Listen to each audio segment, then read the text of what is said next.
Alright, so today we're at the third part of our Starting in Photography series, and we're talking about ISO. What is it, how you can use it, and how you can manage to control what ISO does to your images. Well, first and foremost, what you have to know is that the ISO is basically a value that represents the sensitivity to the light of your sensor. And these days, and not necessarily these days, but for let's say 5 years now, we have very sensitive sensors that can go very high in ISO and let a lot of light hit it. So that's great because you can definitely raise the ISO in low light situations and still have cleaner images that you had, let's say, 12 years, 20 years ago. These sensors are obviously acting differently to the light. There are sensors that are holding a lot of light, or the sensitivity it's very high, and there are others that they're not super high. And there is always a debate between full frame and APS-C, micro four thirds, and so on and so forth, medium format. Well, what you have to know is that the lower the number, the cleaner the image is going to be, the less noise you're going to have in the image. The higher the number, the more grain or noise, whatever you want to call it, you're going to have in your image. There is a big difference between grain and noise, and we're going to talk that in a different video. But the more you're pushing your sensor, the more you're opening it to be more sensitive to the light, the more grain you're gonna get in your images. Now, for example, this video is filmed at 640 ISO, and I believe that you won't be able to distinguish grain because, like I said, the sensors these days are better than they used to be 5, 10, 15, 20 years ago. Now, how you can control the ISO, either through a dial on the top of your camera or let's say in the software using one of the dials. And that is great, but knowing that the ISO is part of the exposure triangle, that means affects your exposure. So that is another variable in the equation of exposure.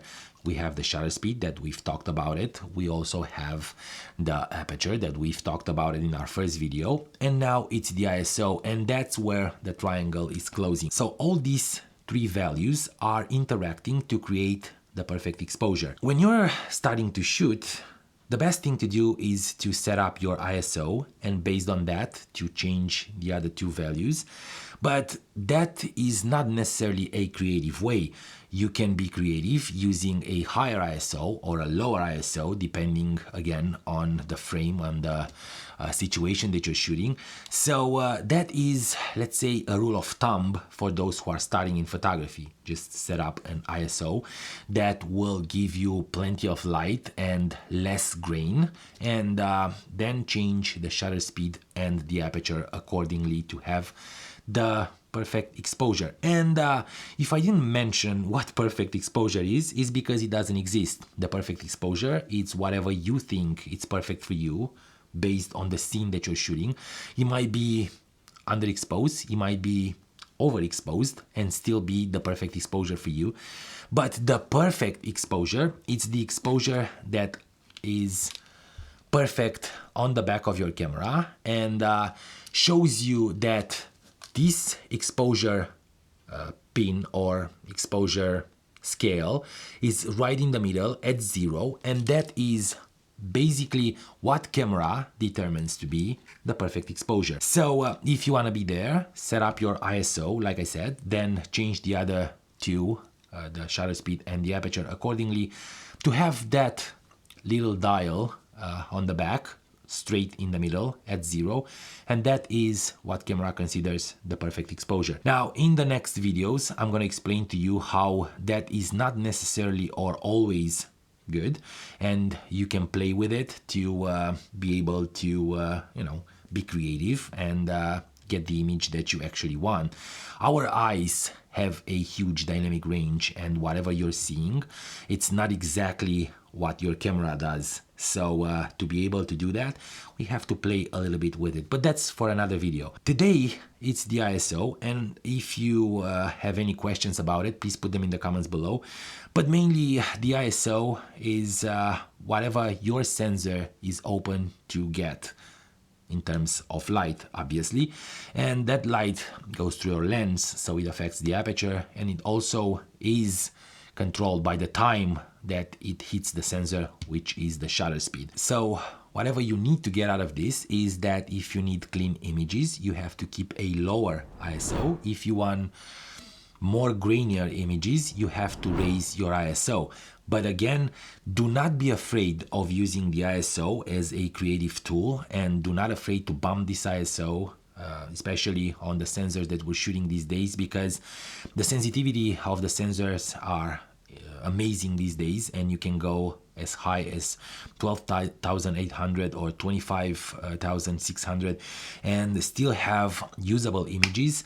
Not all of them, but most of the cameras are capable of shooting 6400 ISO. So as long as you are not shooting, let's say, billboards or product photography or macros that need to be perfect, and even those, I think you should be very happy to set your camera on auto ISO, and pretty much any camera that provides you with ISO has that function, and you can set it up to be between, let's say, 132, 6400, and go ahead and forget about it, because ISO, it's a thing that you shouldn't be aware of as long as you don't want to be creative with your grain or noise or whatever you want to call it. So guys, this is pretty much it about ISO. Simple as that. Set it on auto if you can. If you don't, set it as low as possible if you need clean photos. Set it as high as possible if you need grain in your photos. And that's it. I hope you guys got something out of it. Let me know in the comments below if it's something that I missed, or if you want to hear more about the ISO, and we're gonna have videos about that. That's why I said subscribe to the channel and support me by giving a thumbs up if these videos are good. I really enjoy talking to you about these things, and not necessarily gear, but the factors that are helping us in creating great imagery. Stay focused, my friends, and I will definitely see you in a bit.